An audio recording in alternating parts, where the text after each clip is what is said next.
Welcome to LOA Today. I'm Walt Thiessen here with Louis D'Souza and Astrid Kaufman. Today is Monday, October the 7th, 2019. It is 4 p.m. New York time. That's 1 p.m. Los Angeles, 9 p.m. in London, 5 a.m. in Tokyo, and 6 a.m. in Sydney, Australia. But wherever you are in the world, thank you for joining us for another episode of LOA Today, your daily dose of happy. And I'm happy to be starting the week once more again doing these podcasts. I like having the weekend off, but I like getting back into it because this is like my added little process. I mean, Louis, we talked often about how you can have morning processes and evening processes. You know, what you do before you go to sleep, what you do when you wake up. But this is my midday process, doing the podcast. So that's why I always look forward to it. Anything that raises your vibration is a podcast. I just want to say, hi everybody, all the listeners, and looking forward to chatting again about LOA. So, how's your day been? Because it's now what's the time there, Walt? We're at 4 p.m. New York 4 time. 4 p.m. So yeah. you've had a bit of work already. You know? Yeah, actually, I was just paying employees. They usually like that. That's a good time. That's a good day for that. It is a very good day, yes. Yes, anybody who is on the Gardens by Louis payroll will be happy to know payroll is done. You are getting another check this week, so all is well with the world. I like your happy dose of daily dose of happy. That sounds really, really good. Isn't that good? In fact, just hearing it makes me feel better. Well, that's one of the reasons that I say it. It literally is just to feel better every single time I say it. I've been going with that now for a couple of years now. And I don't even remember what the original impetus was, but it was along the lines of that. Like, we all need a little reminder to be happy. And I think it was also just the idea of making the podcast itself focus on, we're here as teachers, but we're also here as entertainers, as helping people get into that higher vibration. So it's kind of like setting a standard, like, this is what we're aiming for every show. So the pressure is on. No, I'm kidding. Oh, come on, Louis. No, that's his way of dealing with the pressure. Okay. That's his way of saying, I don't care about pressure. Doesn't bother me at all. No stress. No stress. No stress at all. Well, look at the guy. He doesn't even have a gray hair. How could he be experiencing any stress? Come on. It's a great camera. I pay a lot of money for it. I love it. Where can I buy that camera? Okay. So how about you guys? How's your weekend been? Do you have a happy one? Doing fun vibration-raising stuff? Well, we went and spent some time in nature yesterday. So nature is always a very good rebalancer. And, no kidding. Yeah. Looking at lovely nature and hills and valleys and trees and hugging trees is always really good for me. And I think we should. Well, there's no should, but I think as human beings, it would be a great thing to go out into nature more and experience it wherever we are, even if it's in the middle of the city. There's definitely a little green spot somewhere where you can. There usually is. Where you can sit under a tree or just be at one with something other than a human. Yes. Something that is not efforting. That's right.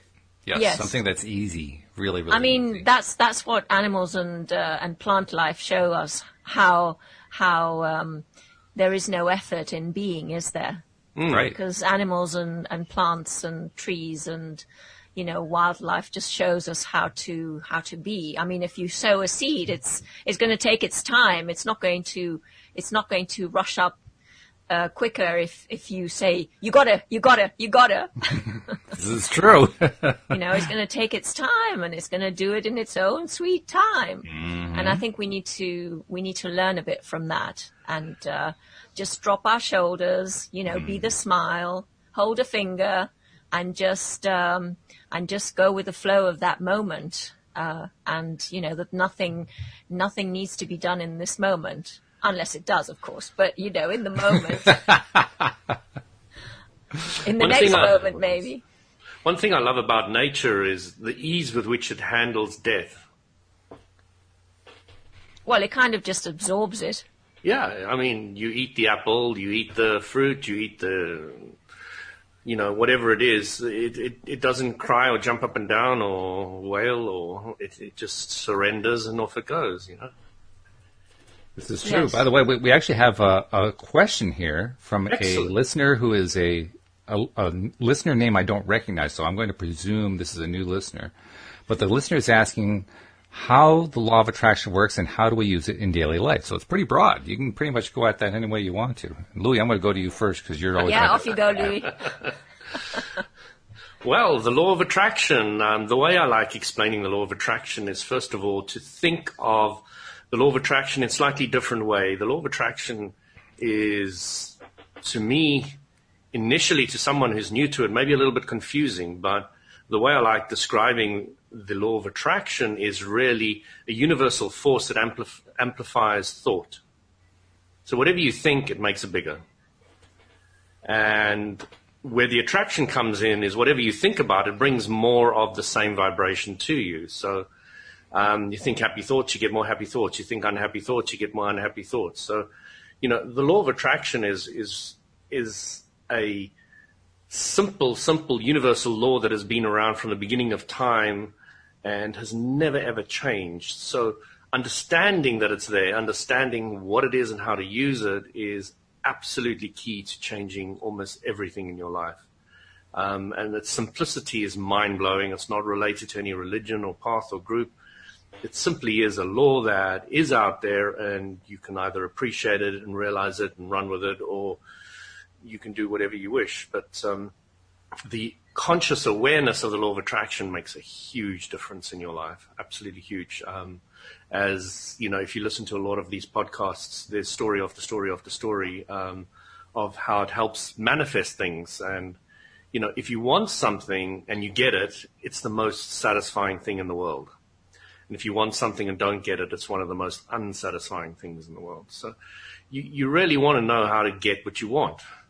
And that's what the law of attraction teaches you. So you could want more love in your life. You could want a nicer partner in your life. You could want more money in your life. You could want 101 million things.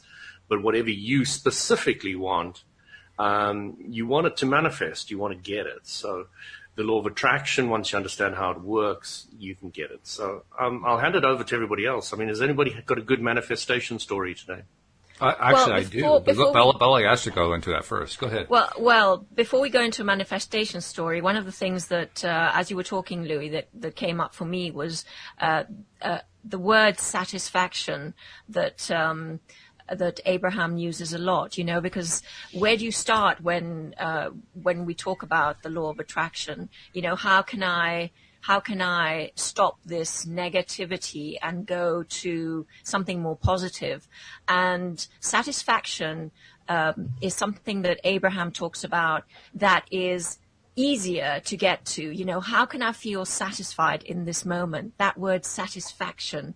It doesn't mean you have to be happy, like dizzy happy, and and pretend that everything's okay or whatever, but you can find something that allows you to be satisfied in the moment. And just by thinking that or being that or getting to that satisfaction point, then it's much easier to get to where you want to be from where you are.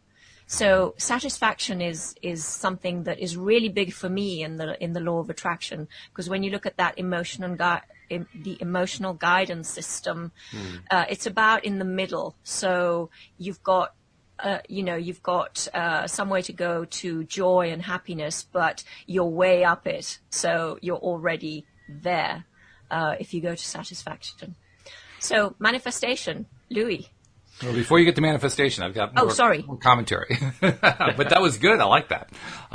One thing that I like to remember is, like Louis was saying, the law of attraction has been around since the beginning of time, and most likely before that, if that means anything. Exactly.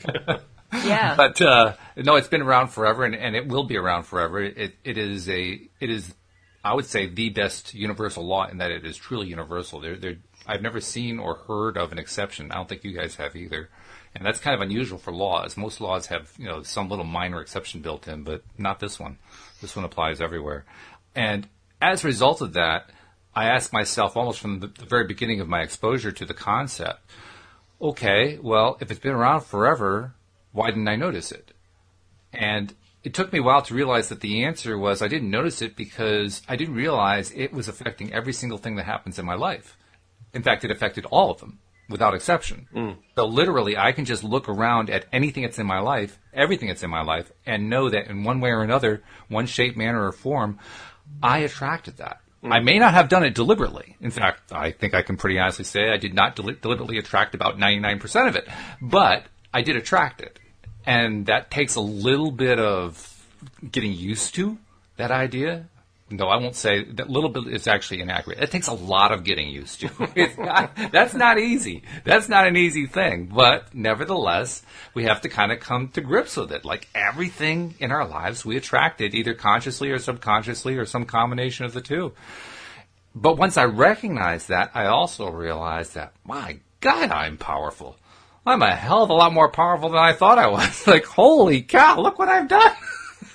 I mean, this is like, I'm like a walking water cannon that's spurting water all over the place, and I got to learn how to control myself so I'm not spurting water all over on everybody else or on my life or on things I don't want or whatever. It's like, whoa, slow down here. How does this thing work? But that gives me a sense of it sounds like chaotic, but it actually gives me a sense of peace. Of knowing that, wow, I really have this much power. This is just something I have to learn better how to apply consciously. Because once I learn how to apply it consciously, my life gets better and better and better and better. And of course, as I've stuck to that, sure enough, my life has gotten better and better and better and better. So it's cool. It actually does work. It does pay off. How about that? Lovely. Yes. You said there was a further question there. Was it, Walt? Well, the second part of the question was how to apply it in your life. Oh, okay, yeah. So I was going through a whole lot of manifestations last week that happened to me. So this week I now manifested my Jaguar. Oh, okay. Mr. Hoity-toity. But it was really quite an incredible experience from the point of view that my wife was at work, found an ad for a specific Jag, and we hadn't really discussed it too much besides I knew the color and kind of shape I wanted. And she showed it to me in the morning. I said, great, it's not far, let's go have a look at it. So on the way down, we were having a look at what it would take to cancel our current insurance, what it would take to insure that specific car. And we walked in there and we chatted, we kicked the tires and went around a little bit and drove it. Everything was nice. And then we sit down for the finances, and I'm sitting there playing a game because the guy's getting a bit stuck on something. And he says, "You serious, playing a game?" I said, yeah. And I turned my phone around and said, "Look, I'm playing a game." I said, "I know this car's mine. I know I'm going to be driving away with it. There's absolutely no question about anything." It's the next logical step for me. It's, I've thought about getting a Jag for quite a while. I've done all the mental preparation.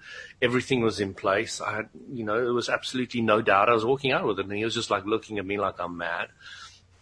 And, everything goes through, and I trade in my old car for almost not much at all, but doesn't matter. Everything worked out absolutely beautifully. I took the car home, and every time I get up in the morning and I look at this beautiful red Jag out there, and I was like, wow, this is just so dreamy, I mean, it feels good. It's like, what a beautiful beast. It's just got such a nice energy to the shape for me. And, I just so appreciate it. And, it's got a lot of gadgets, okay, a lot of things which are so carefully thought out. I have so much respect for the amount of time and effort they've spent on all the little details in that car, and that is what I love. I can talk about those features all day and every day because I can tell. they just really there to make your life easier. You get in the car and the steering wheel goes into the right space, and you've got a button to set all your seats and at the right amount if somebody else was using it before you. And all is electric. When you walk up to the car, as long as you've got the key on your body, you just open the door. You don't press a button or anything. You just walk up to your car and you open the door. And you get inside and you press the start button. So the key's still inside your pocket. You haven't done anything. Right. Oh my, that's scary. Keyless entry. Yeah, keyless entry, and it's just really everything about it. If you press the button for 3 seconds when you're outside of it on a hot day, it'll open all the windows. If somebody forgets to close a window when you leave, you press 3 seconds again, it'll lift them all up. Wow, nice. It's I actually had an experience with keyless entry. We had to rent a car because Louise's truck was in the mechanic shop. Yeah. And so we had to get another truck for a couple days. And it was my first experience with keyless entry. I didn't realize it was a keyless entry vehicle. And so they hand me this key. It's this really strange looking key.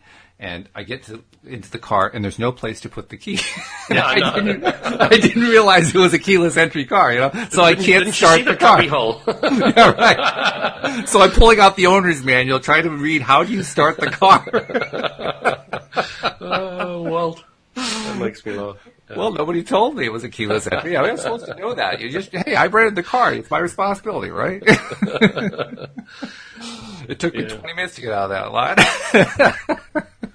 So it wasn't a very old Jag because I bought a second-hand one, and it only had 35 Ks on the clock. Nice. Which is like really low. And it was the right color. It was a really good price. Everything was just spot on. It drove perfectly. Just an absolute dream. It's you just can't believe it. There's one thing that I wasn't so happy about, and that was a bit of a smell in the car. But that's almost gone now. So it was a small thing, but next time I'm going to visualize. What I'm trying to say is, if you do a little more mental preparation of clearly about what you want, you could actually eliminate all these little nigglies as well.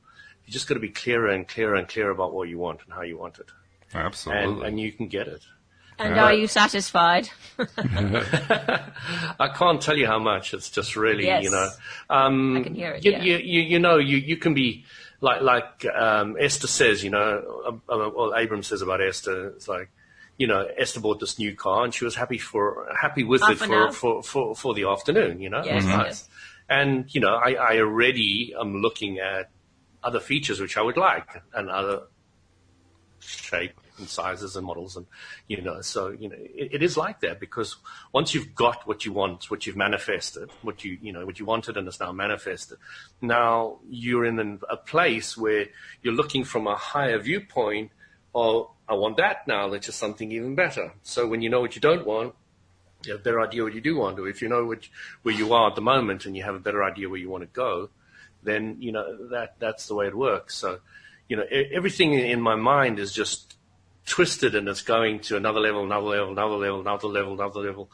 and it's just really key to see what else is around the corner, because there's so much more. I haven't even started scraping the surface yet. I'm reminded of the story that Mike Dooley likes to tell. This is one of his notes from the universe, and in this note, he says that you decide to do a test flight with a $20 million private jet airplane that's for sale, and you get up there into the air, and the pilot is flying the plane, and you're cruising along at 600 to 700 miles an hour, something like that. And the salesman is talking to you, explaining to you all the features of the plane and all the luxuries that are inside and so forth. And, of course, now, the notes from the universe is all about focusing your attention, focusing your vibration on what you really, really want. So Mike concludes the note by saying, you listen to the salesman, you look around, you say, it's all very nice, but don't you have an interior that's newer than the 2000 model?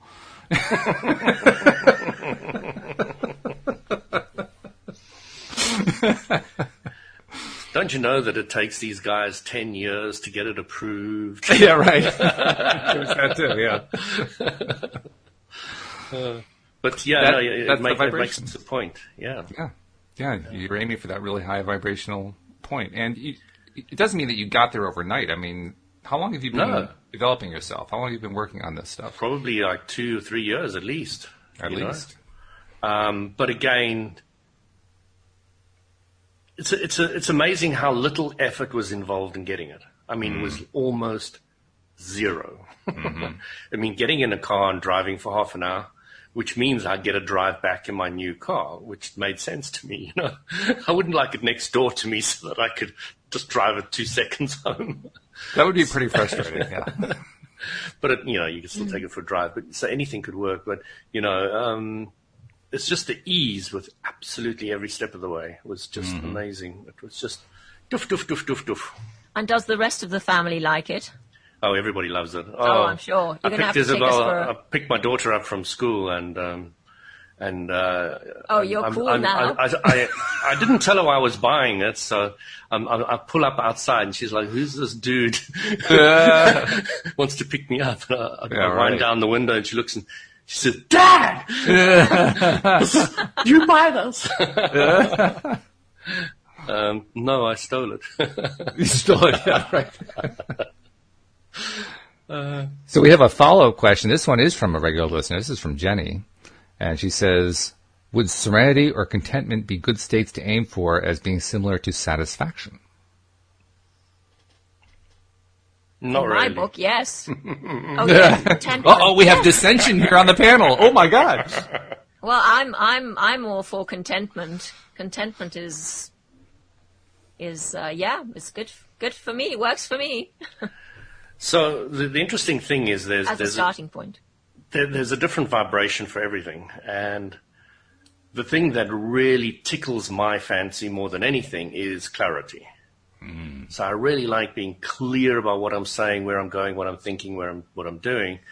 And I actually find myself getting annoyed by the contrast when my daughter starts talking and then she doesn't know what she's saying and then she has to rethink it and then comes out all different.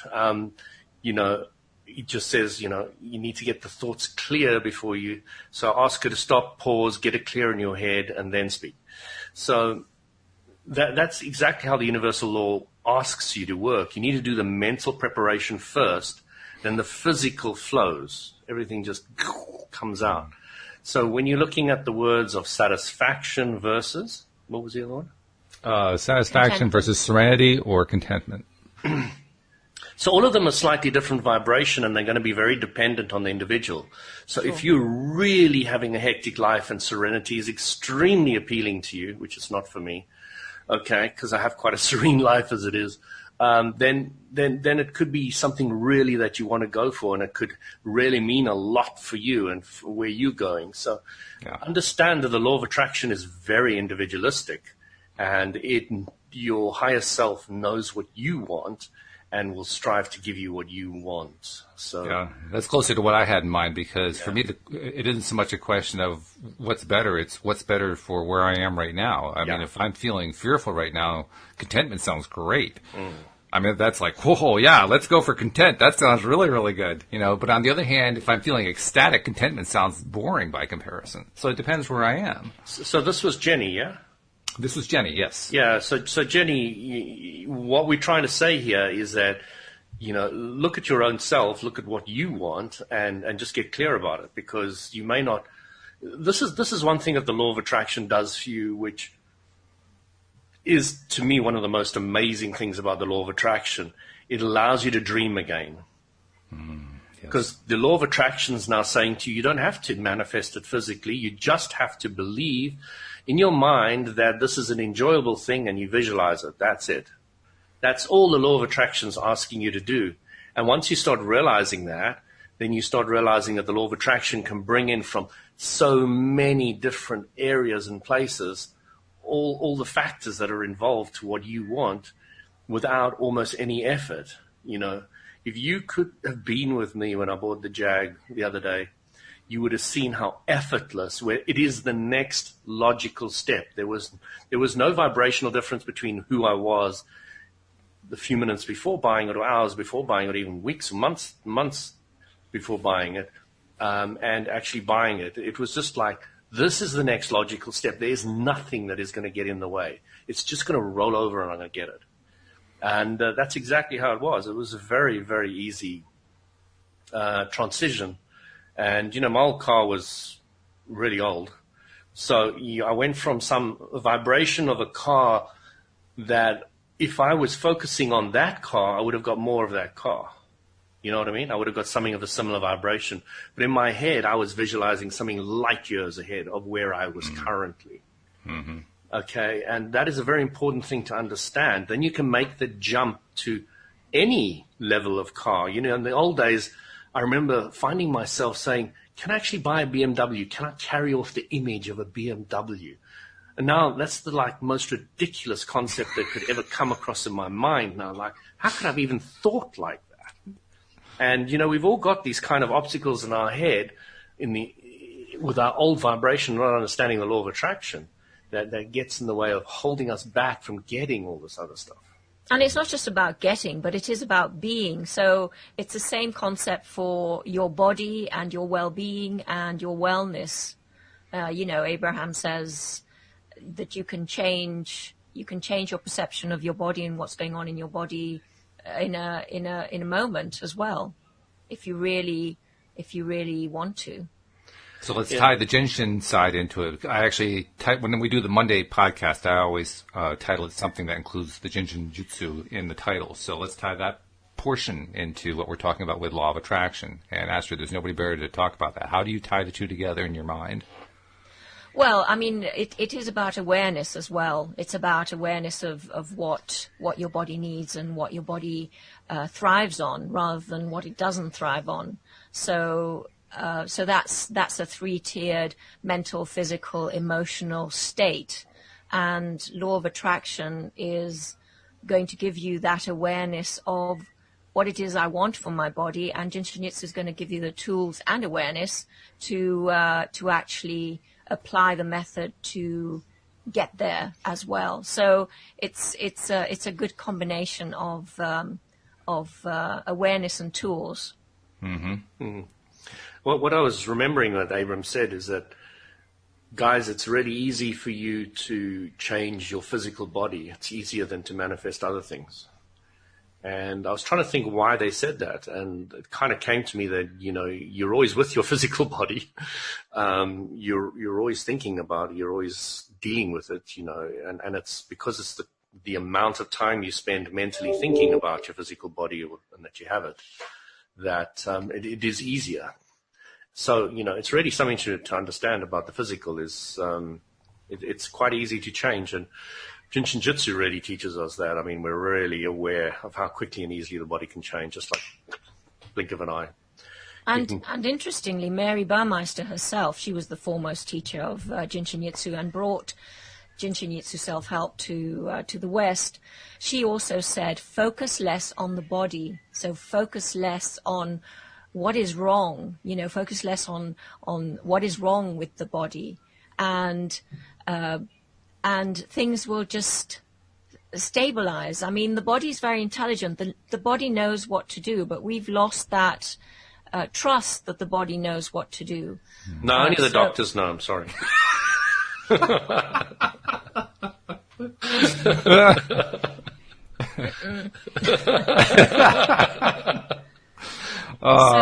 So even Mary said that, and it's true. When I have clients who really focus on they're in this loop of what is wrong with their body, and it's just not going to change because they're just focusing on what is wrong with the body, and yet there's so much right with the body. And when I see them as a practitioner, I can see what's changing and what's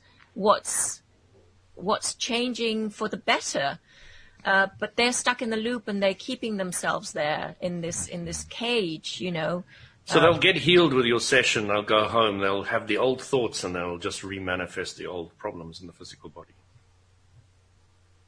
Well, it just takes longer for them to experience or to become aware of the changes. Yeah. But it's something we find with all ourselves, the old thinking creeps back again, and then the old manifestations on the physical just happen again, So, the whole experience with a car, I did spend a lot of time visualizing what I didn't have. I spent a lot of time. Yeah.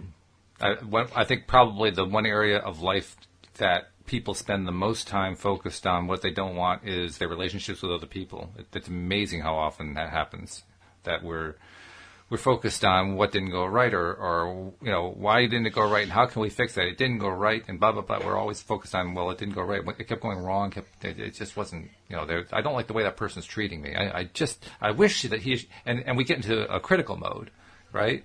In fact, Abraham they put out their daily notes, their daily quotes, and today's quote was on the topic. It says, "We would like you to reach the place where you're not willing to listen to people criticize one another, where you take no satisfaction from somebody being wrong, where it matters to you so much that you feel good, that you are only willing to think positive things about people, and you are only willing to look for positive aspects. You are only willing to look for solutions here, and you're not willing to beat the drum of all the problems of the world." And boy, oh boy, I mean, it takes a while to get away from where we're used to that place, but it certainly is the ideal place to get to. That's my view anyway. Yeah, I have glimpses. Sorry, glimpses, right? Yes, I think we all do. Yeah, and it's all downhill, and then it's here I go again. Oh, a glimpse, and then it's all downhill. Don't worry, this happens to everyone, even the most experienced LOAs. This is true.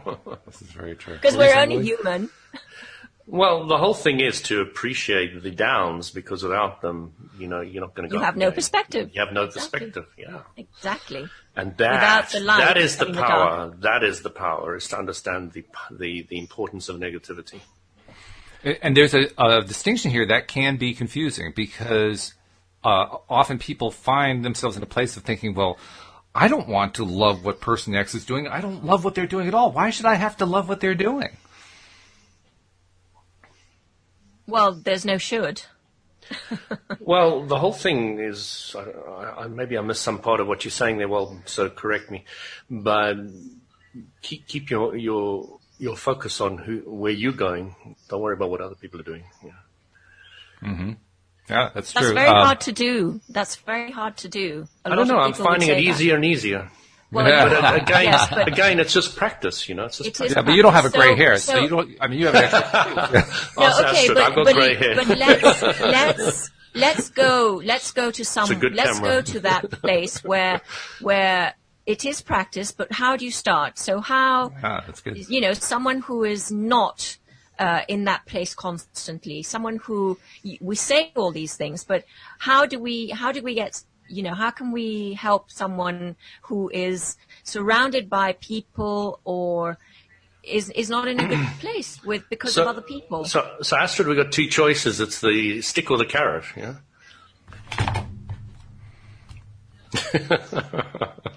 Well, that's one way to look at it. I mean, what can I say? there are a few ways to look at this. The way I look at it is, no matter what space you're in, no matter what experience you're having, no matter how bad it is, no matter how frustrating the people around you are, no matter how bad everything is going. And I had a conversation with one of our regular listeners on Facebook recently, in which he was basically telling me how terrible everything was. I mean, it was really, really bad. I mean, terrible. What was? His life, everything was going wrong. Okay. There was no money in the bank. The kids were hungry. The rent was due. The other people didn't care. I mean, it was just like this long litany of things like that. And when you get in that space, that's a really, really tough space. Mm. But we're not all in that space. We're all in different spaces. We're in different places where some of us are finding ourselves, maybe our subconscious minds are hammering us throughout the day. Some of us are only being knocked on the door a little bit. Some of us have gotten to the point where you're at, where you don't even get the negative stuff coming into your mind at all. But we're in a wide range of places. The person sitting behind you. Yeah, okay. Right shoulder. So we're all in different places. And I think the same answer applies in every single place. Are you focusing a little bit more on what you want than you did yesterday? Yeah, that's a really good point. So there is always the fundamental law of attraction principle, and I think this would be a good place to go back to, number 1, 2, and 3. What is the first thing that we do? What is the second thing, and what is the third thing, you guys? Step 1, 2, 3. Yeah. Sure. Step 1 is to know what you don't want. Step 2 is to know what you want. Step 3 is to lower the resistance and manifest what you want. And then step 4 is, if you wanted to add that step in, it's to repeat step 3 again and again and again. So know what you don't want, know what you do want, manifest, and do it again and again and again. So Yeah, those are the steps, and they're very important, Astrid. You're quite right. So somebody who's new wants to understand the law of attraction, understand that that's how it works. It starts off with knowing what you don't want. So, okay, so step number 1 is ask. Is that right? Yeah. Okay. Ask comes from knowing what you don't want. Okay, so we're always asking. So the thing is to ask for what you want, not ask for what you don't want, and be very clear about what it is you do want. That's step number 1. Which can be a challenge, by the way, because most of us are very good at identifying what we don't want, but we're not so good at identifying how to turn it into what we do want. It's really hard. And for many, for things that are really simple, it's really, you go straight to it. That's what I want. But for things that are more complicated, as it were, a lot of people don't know what they want. So yeah, that's really, really important. So when you're really, really clear about what you want, and it can be a little button or it can be a castle, as Abraham says, if you're really clear about wanting that castle, then that's a really great first step. And then step 2 is basically that it is given. I mean, it is given, isn't it? Yeah. Ask, and then step 3 is the more difficult bit, is the allowing. So how do you allow? What are all the things that well, first of all, I have to comment on the traditional Abraham example of a button in a castle, because it's clear to me that Abraham is in non-physical form. If they were in physical form, they'd realize that you can't fasten your shirt with a castle and you can't live in a button. And once they had that sorted out, then they'd understand, well, it's not really a good range that we're showing here. No. They're talking about the speed of manifestation. They're not talking about anything else. I think it's for illustration purposes, Walt. Come on, you non-believers. But Abraham's having a really good laugh. The daily dose of happy part. This is the part where we feel better. Yeah, but they're having a really good laugh. Sure. Oh, yes, all the time. We're entertaining them as well. So the third step is to allow. So when you allow, then it's much easier for the manifestation to come to you. Is that right? And it's also another one of the really challenging steps, because I remember my first time that I was faced with the prospect of, well, I'm not getting stuff because I'm not allowing, I'm resisting, okay. How do I turn the resistance off? I looked down at my chest and say, where's the resistance meter? I don't know where to turn it down. And that's a really difficult one, because when it's something that matters, it'll be, I really want this, but in the back of your head, you've got something else going on. Oh, but it'll never happen to me. It'll never happen to me. And a lot of the resistances, we don't even realize we're resisting. We've got them so heavily programmed into our subconscious that we just don't even notice that we're resisting with them. It has to be pointed out to us sometimes. I like the story of the Jag, because my wife was sitting one evening. I mean, we had not planned this. There was zero plan to buy a car. Okay, nothing. There was just in my mind that I was going to get a Jag one day or sometime and all the rest of it. And actually, I was spending a lot more time recently visualizing actually being in the Jag, driving, as opposed to, that's powerful. Oh, I like the Jag. Oh, that's a nice one. Okay, so now it was more, I'm actually driving this thing. So, and I was only doing that for about a month. So she at night sees this ad. I look at it when she comes home, because she sends me the link on WhatsApp. So I just had a look at it before she came home, actually. And I said, yeah, that looks good. I mean, low mileage, perfect body. There's not a scratch on it, except a couple on the bumper, on the front where you'd normally get a bit of spit, So all the pieces fitting together, good price, and jump in a car, just go down. But if you notice, the whole process was very, very low resistance. It just felt very logical, the next logical step. And that is such an important part of understanding manifestation. If you haven't done all the work mentally first, you know how many obstacles could have come in there? Oh, God. It'd been Yes. one after the other, after the other, after the other, after the other. And, is this the right car? Should we look at this one? Should we look at that one? And, and it goes all over the place. And eventually you're so confused, you don't even know who you are anymore, and you give up on the car, and then it arrives. It arrives. I love it. I think one of the other things that is a challenge is that most of us humans are very impatient. So, we want something and then we want it overnight, or we want it immediately. And, Louis, that whole process of preparation, getting ready to be ready, as Abraham says, to be ready, to be ready, to be ready. Ready to be ready, to be that ready. is the preliminary work that needs to be done before the sort of effortless, smooth manifestation occurs. And that has been in the pipeline for a while. So I think patience with yourself as well, not to get discouraged. And when we get discouraged, to go back to that sense of, satisfaction. And because that's something that Abraham talks a lot about, is satisfaction with where you are and what you have.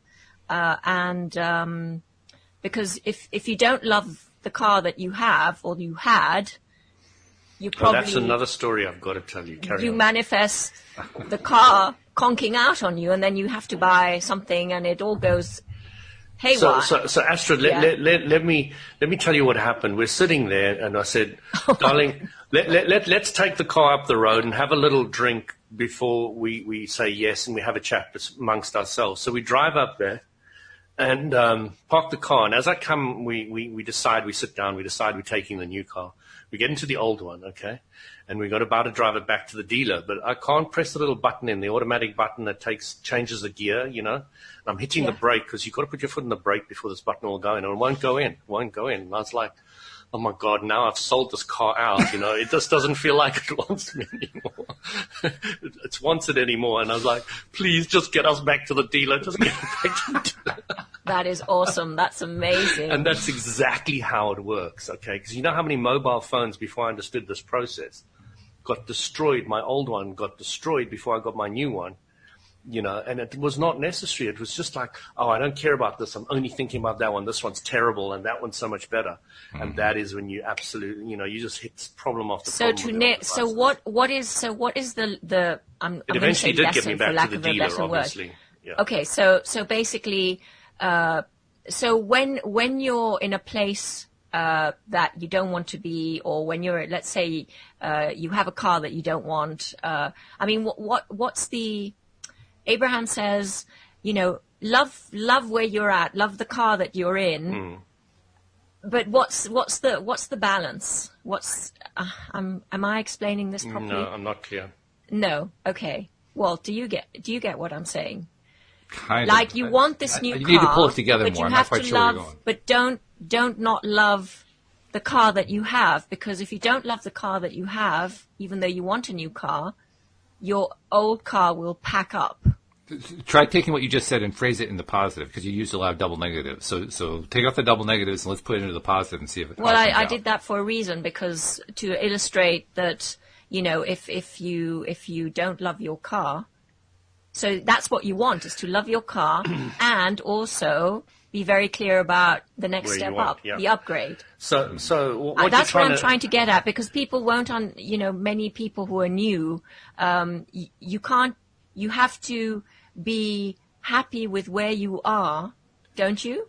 So I'm going through a divorce. I have to be happy where I'm at. And that is absolutely true. If you want to move on. Okay, there we go. That's a good example. So go on. Sorry, Walt. You're doing fine, Astrid. I'll just sit here and enjoy. No, I don't. I don't want to usurp your position. Sorry, I do apologize. I'm getting all excited. I do 5 days a week. I'm fine. It's okay. I'm all excited. I really want to. I want to get very clear about this as well, because it's something that is quite important. So I helped somebody through a divorce situation. And it was quite interesting, because they were really hammering on about how terrible the guy was. And I was saying, no, he's been your teacher, he's been your guide, he's helped you. And it was going on and on. And it took approximately a year, maybe a little bit more, before the whole message sunk in completely. And then they were saying, oh, you were so right all along the way, and now I can see how they helped, and, and on and on and on. But and once they got to that stage, the new house came up, they moved, and everything worked out, and, and all the rest of it. But until then, and so long as she was pushing against and hating where she was at that moment of breaking up, it was absolute hell for her. Mm. And I can understand that. And I think a lot of people can understand that. The way that I have found to look at what we're addressing here that kind of makes sense to me is to understand that every time that I am talking about or thinking about or expressing something about something that I don't really like very much, and I'm doing it with any kind of passion at all, I'm reinforcing it. So I really don't want to reinforce it. I don't want to avoid it either. If I just avoid it, it's just kind of sitting there in limbo. I'm not getting away from it. I'm not getting close to it. It's just kind of sitting there. It's just not going anywhere. Mm-hmm. I want it to go away. Well, it doesn't go away by me getting excited about it. It doesn't go away by me, just kind of leaving it in limbo. How am I going to get to where I want to get to? And I think this is where you're pointing to, Louis, the idea that in some way, if we can find some way to come to terms with it, if we can find some way to make peace with it, in that coming to terms, in that making peace, we ultimately achieve the goal of getting it to go away. Which is kind of an ironic thing, but it really is true because, like you pointed out with your story there, somebody who is just fixated on it, they're going to get all this stuff coming out of it most of it that they don't like, that it just keeps coming and coming and coming until finally they can come to terms with it. And once they come to terms with it, once they make peace with it, then they really don't have any need to focus on it anymore. It becomes uninteresting. It becomes disinteresting to them, and so they can truly just be, like indifferent to that situation. Or satisfied. Or satisfied. It could be, sure. So find a point of satisfaction. Is that? It can be, yeah. Yeah. It's like that car story, the old one that I had. The engine and the mechanics of that car has almost never failed me since day one. It's been absolutely rock solid. Mm. And now at the nth hour, it plays up, and it's like, come on, this is just unbelievable. This just proves the law of attraction absolutely down to a T. And as soon as my wife and I both understand the law of attraction well, we both sat there and said, we're just going to visualize how much we love this car. And sat, and I was just thinking about how good it's been for me and how long it's done its great job and all the rest of it. And then I pressed the button and it went in. It's like, it's just like unbelievable. That's so cool. That's so cool. There's a key point I want to make, too, because I've been thinking about Astrid's word satisfaction. And there is a possibility that we can make the false assumption that in order to feel satisfaction about something that we really don't like, we have to convince ourselves that we like it.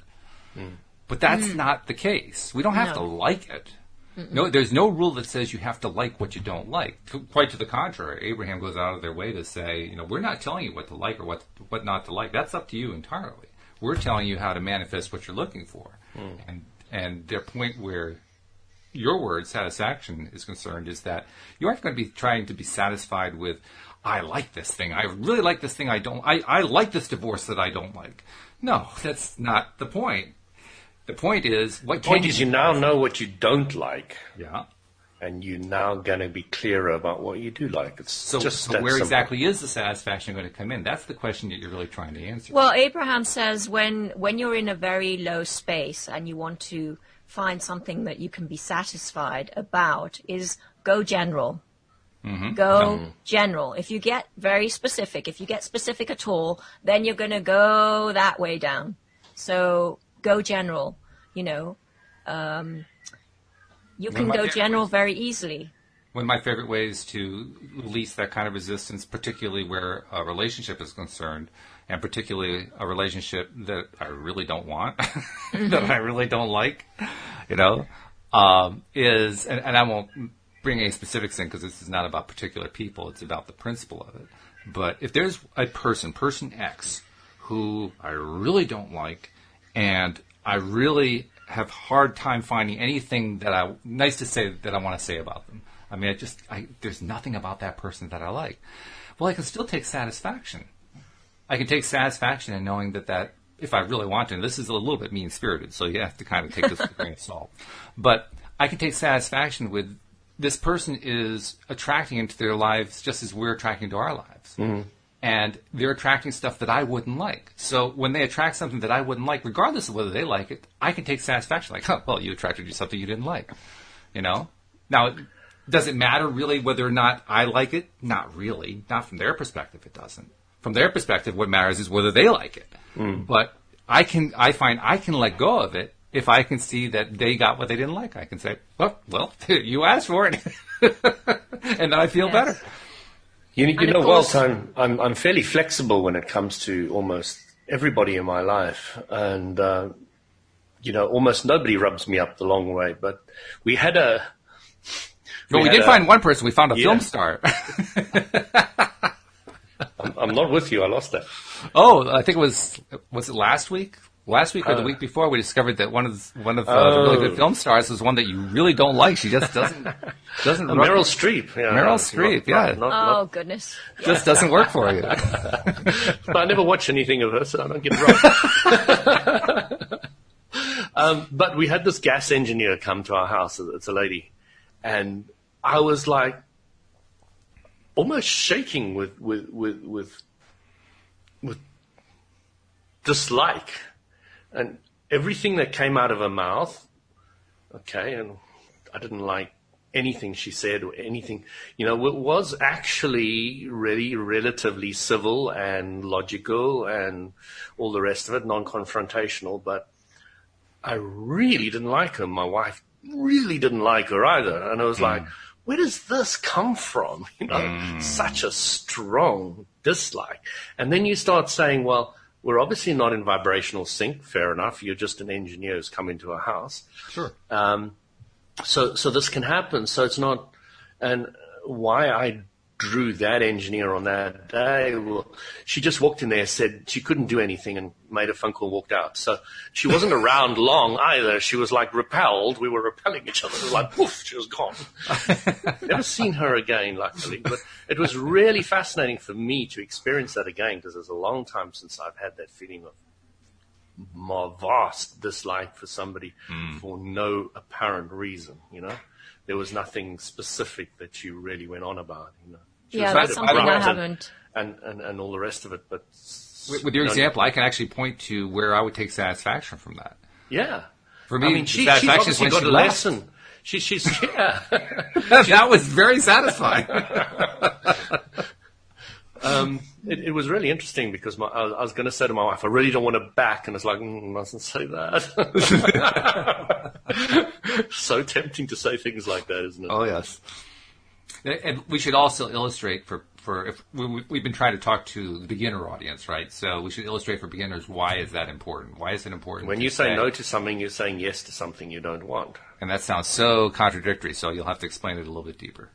It's very, very simple. Whatever you think about, the law of attraction amplifies. So when you're saying, I don't want so-and-so, the universe sees so-and-so and gives it to you because it's taking what you're thinking about and giving you more of it. And, when you say, ooh, I'd really like another engineer that I get along well with, that is focusing on what you do want.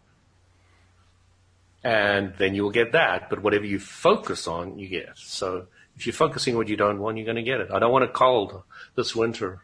You're going to get one. Mm-hmm. Doesn't matter. The point is, it doesn't matter anymore. I've had enough of them. You're going to get more headaches. And the way to get out of that loop is to distract yourself.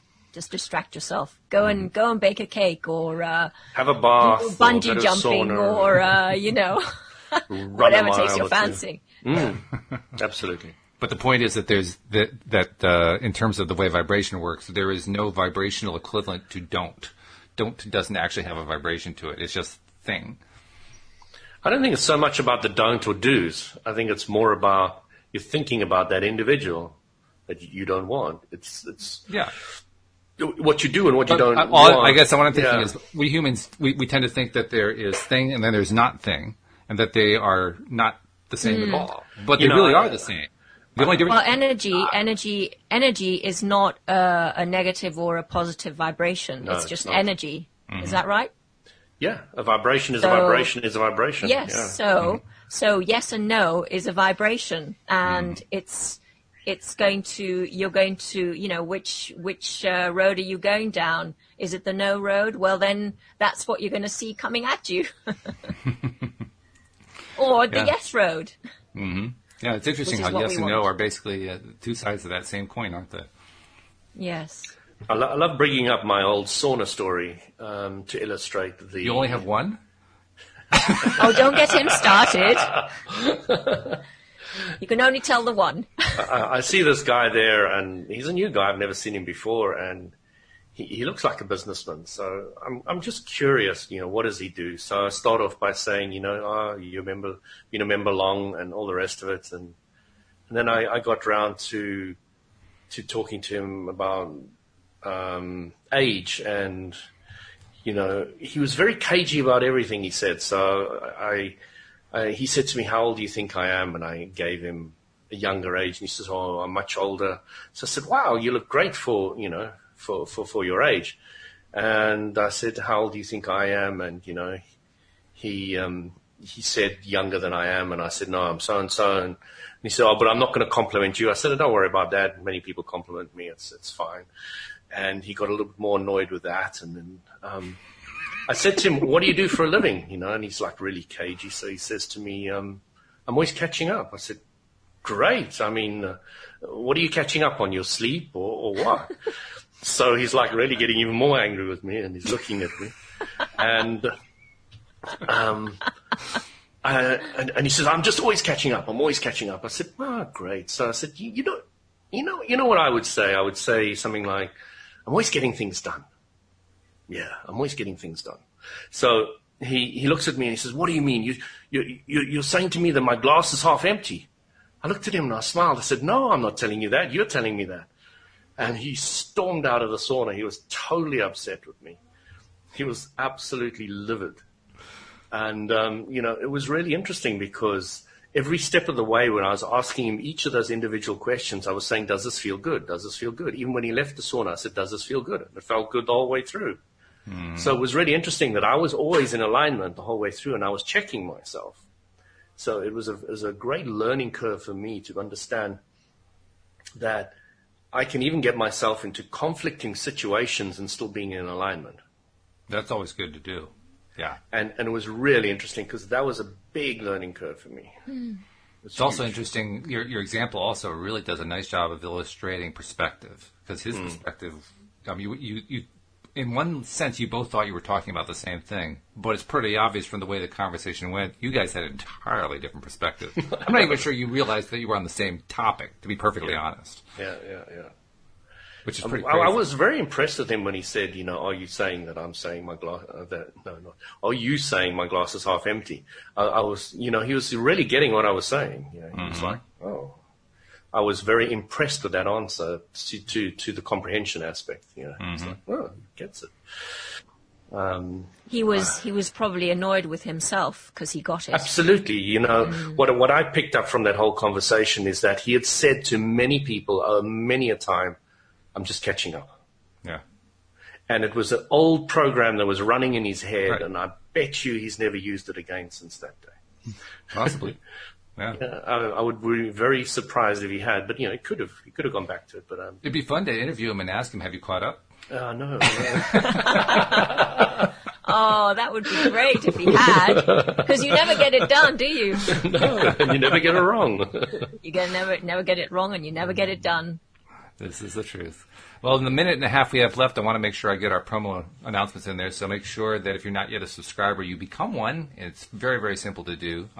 If you are currently using some kind of podcast platform, you can just do a search for LOA today, and we'll pop right up. If it's a major one, if it's a minor one, we're on most of those too. But if you can't find us for whatever reason through your search on your podcast app, just go to the website, loatoday.net, and at the top of the page, it will have directions for you to click in about 3 or 4 clicks to become a subscriber. And also, feel free to subscribe to us on YouTube, because as we record these, we live stream them to YouTube. You heard us interacting with Jenny and Jeffrey and our new listener whose name scrolled off, so I can't say what that person's name was. But sometimes some of our listeners like to listen in as well as we're doing the live streaming. And very simple to find us there. Just go to YouTube, do a search for LOA Today podcast videos. We'll pop right up. Click the subscribe button, click the little bell next to it so you'll get notified every single time that we are live streaming or recording something. And that way you'll be able to follow us there as well. So you can watch us as we're doing this, not just listening like you can with a normal podcast. So please become a subscriber. We really love it every time somebody new joins our community that keeps growing and growing and growing. And guys, thank you so much for all your insights about Jinshin and about LOA and how we apply them in their lives, and I'm looking forward to talking to you each of you guys, next week. Yeah, thanks very much, Walt, and thanks, listeners. Take care. Carpe diem. Right. Thank you, Thank you, everyone. Thank you, Walt. Thank you, right. Louis. Thank you, and I agree with you, Louis. Thank you to the listeners, because without listeners, we wouldn't have a podcast. So we really appreciate you very much. Thanks again. We'll see you all next time here on LOA Today. Goodbye, everybody.